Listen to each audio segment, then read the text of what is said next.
Bismillahirrahmanirrahim. Assalamualaikum warahmatullahi wabarakatuh. Jumpa lagi bersama Ibu Endang, kali ini dengan informasi tentang dampak pernikahan di usia muda.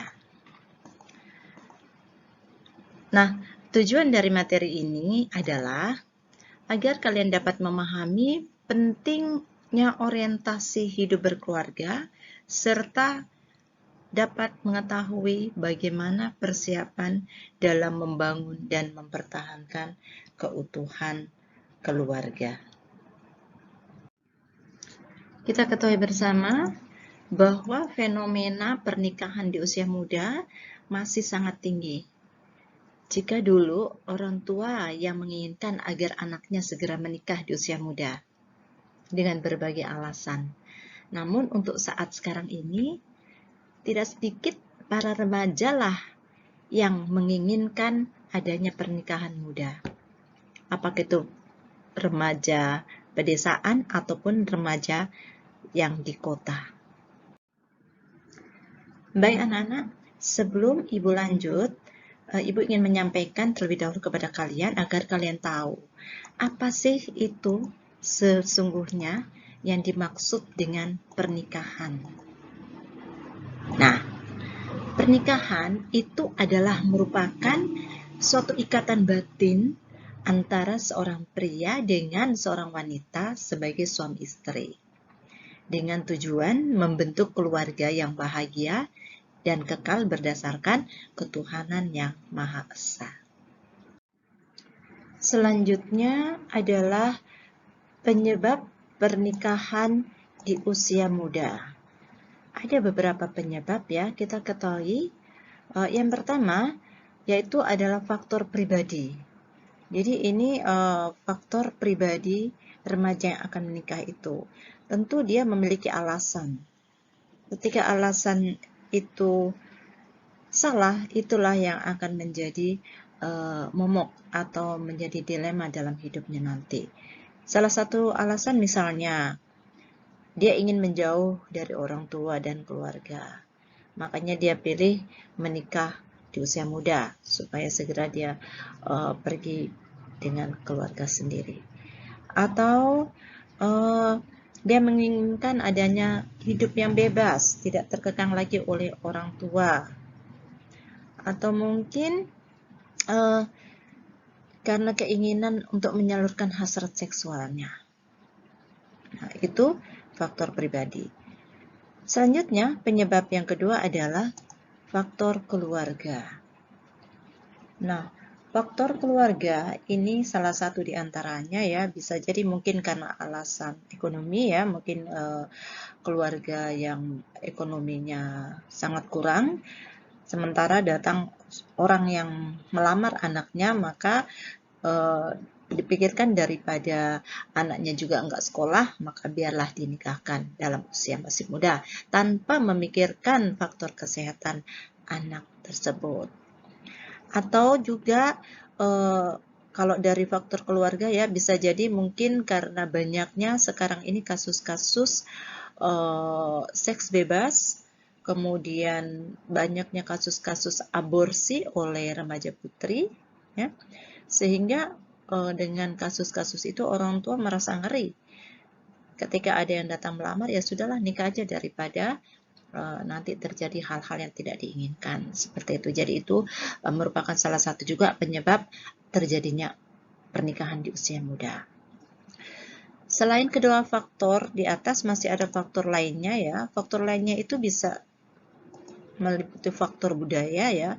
Misalnya mungkin ada di salah satu daerah ya yang masih menganut budaya kalau usianya sudah menginjak 20, lantas belum menikah itu sudah dianggap anaknya atau perawannya itu nggak laku gitu ya. Jadi karena budaya di mana tempat berada seperti itu, maka orang tua buru-buru sebelum usia 20 mencarikan jodoh anaknya, atau ketika ada yang datang melamar segera dinikahkan, karena mungkin itu ada suatu kebanggaan kalau anaknya menikah di usia muda. Namun tidak memikirkan bagaimana dampak kesehatan, dampak mental selanjutnya. Kemudian yang masuk dalam faktor lain berikutnya adalah faktor pendidikan. Nah, faktor pendidikan, keluarga yang memiliki pendidikan kurang dan tidak menganggap pendidikan itu adalah penting buat anaknya, ya sudah sih, ada yang datang lamar dinikahkan saja gitu ya. Dia pikir perempuan juga ini nggak perlu pendidikannya tinggi, mungkin masih ada orang yang beranggapan seperti itu, menomorduakan pendidikan ya. Berikutnya faktor ekonomi. Nah, faktor ekonomi seperti tadi sudah katakan bahwa mungkin ada keluarga yang dari sisi ekonomi sangat kurang gitu ya, sehingga mau menyekolahkan anak lebih tinggi juga nggak ada kemampuan, biaya hidup juga sulit, sehingga jalan satu-satunya adalah dengan cara menikahkan anaknya di usia muda. Berikutnya faktor hukum. Nah, ini lemahnya hukum juga di suatu negara ya. Ini juga merupakan salah satu penyebab adanya terjadinya pernikahan di usia muda ya. Memang berdasarkan undang-undang yang ada di negara kita itu, usia pernikahan ya bagi pria dan wanita itu dalam Undang-Undang Nomor 74 itu adalah 19 tahun. Namun kalau dari BKKBN, karena BKKBN itu melihat dari sisi kesehatannya, mengharapkan pernikahan itu untuk usia wanita minimal 21 tahun, sedangkan untuk pria itu 25 tahun. Seperti itu. Berikutnya, nah nih, tahukah kalian dampak nikah muda? Ini perlu diketahui oleh kalian semua. Agar kenapa? Agar sebelum mengambil sebuah keputusan kalian sudah mengetahui, oh kalau saya begini nantinya jadi seperti itu gitu ya.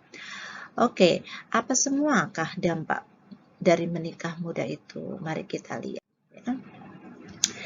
Yang pertama, tingginya kematian ibu dan anak ya. Jadi menikah muda itu bisa menyebabkan kematian kepada ibu dan bayi.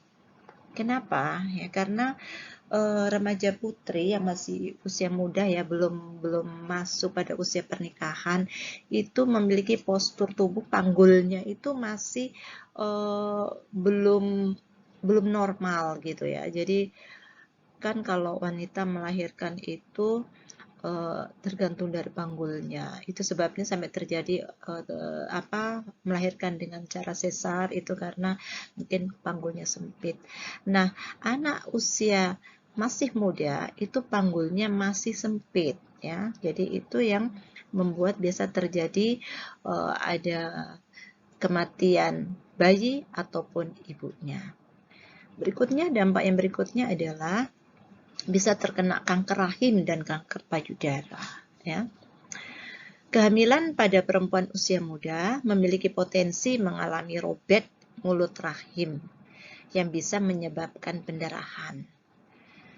Organ reproduksi pada perempuan di bawah usia 20 tahun belum matang dan belum sempurna. Perempuan yang melakukan aktivitas seksual di bawah usia 20 tahun dapat berisiko menimbulkan berbagai penyakit seperti kanker rahim, kanker payudara. Nah, selanjutnya yang ketiga, depresi berat. Pernikahan dini itu bisa mempengaruhi kesehatan mental seseorang. Mulai dari emosi yang tidak stabil, tidak bisa mengurus diri sendiri. Nah, sementara dia sudah harus berperan sebagai orang tua. Hal ini akan memicu timbulnya depresi. Nah, bayangkan ngurus diri sendiri aja belum sanggup, dia harus berperan sebagai orang tua, sebagai seorang ibu, harus mengasuh anak. Seperti itu. Ya. Selanjutnya, dampak yang keempat yaitu tidak berkekuatan hukum. Ya. Kalau terjadi pernikahan di usia 16, 14 itu jelas tidak berkekuatan hukum. Kenapa? Karena itu tidak ada di dalam undang-undang. Ingat ya. Jadi jangan karena sudah ada yang datang ngelamar, oh yang lamar juga sudah punya pekerjaan, yang lamar juga sudah punya rumah, katanya. Ingat, pernikahan di bawah usia itu tidak memiliki kekuatan hukum. Seperti itu. Kemudian kelima, munculnya pekerja anak.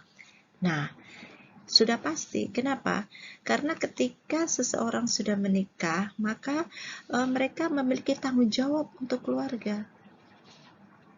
Yang perempuan tentu mengurus rumah, mengurus anak. Yang laki-laki tentunya dia bertanggung jawab untuk mencari nafkah. Nah, sementara usia yang bisa diterima untuk bekerja itu adalah minimal 18 tahun. 18 tahun. Di bawah, kurang sehari, kurang 2 hari aja nggak bisa. Ya 18 tahun. Kalau usia 17 tahun nikah ya, itu maka akan terjadi penyelewengan. Dan itu adalah pelanggaran HAM. Ya. Anak yang usia di bawah 18 tahun itu belum diperbolehkan untuk bekerja. Dan bila mana ada perusahaan yang mempekerjakan anak di bawah usia 18 tahun, itu akan kena sanksi. Seperti itu. Selanjutnya dampak yang keenam yaitu kekerasan dalam rumah tangga. Ya. Nah, kenapa bisa terjadi kekerasan dalam rumah tangga?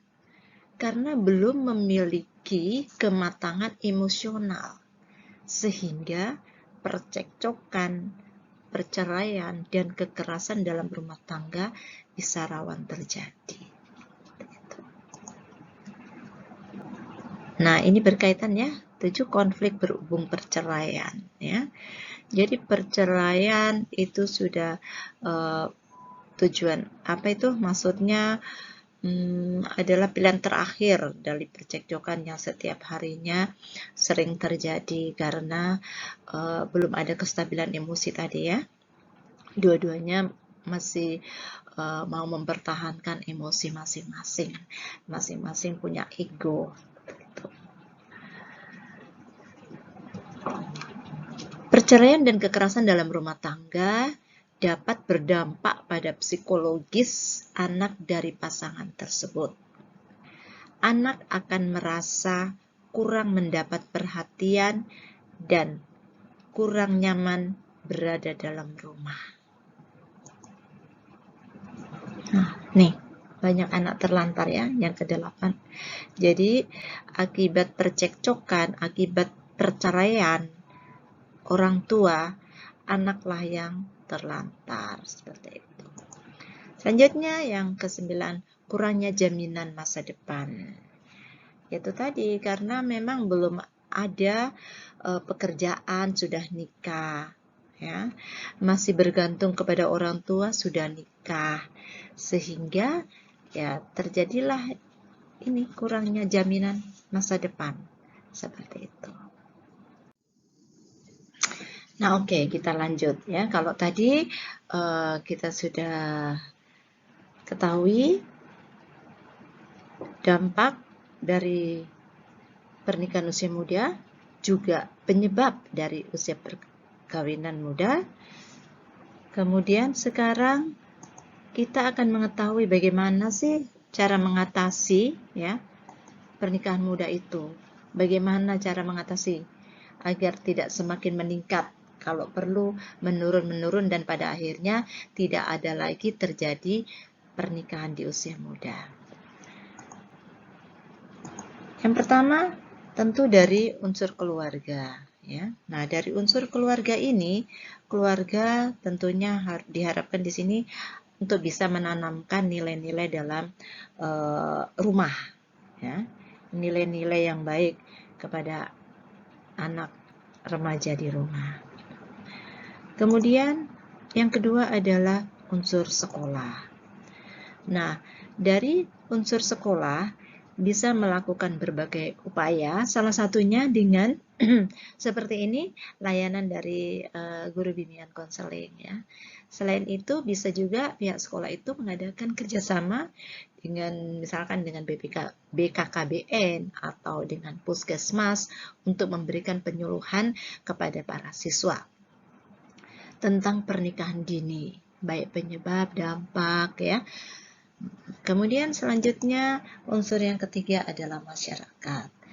Nah, masyarakat ini sangat penting perannya ya untuk mengatasi agar atau minimal untuk mengurangi tingginya angka pernikahan di usia muda ini.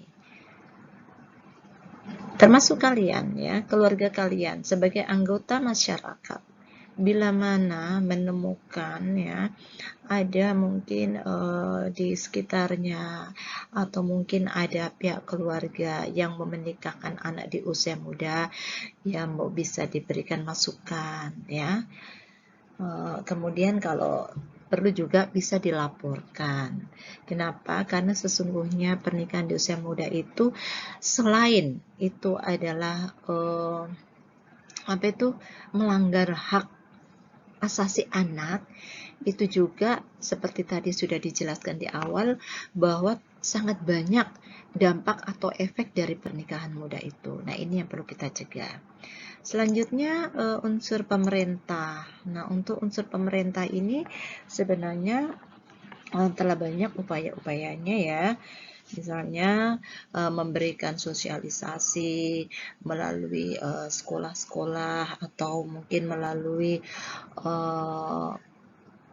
langsung ke warga masyarakat ya. Kemudian bisa mensosialisasikan kepada para orang tua, dan salah satu contoh yang sudah dilakukan adalah adanya sekolah wajib belajar ya.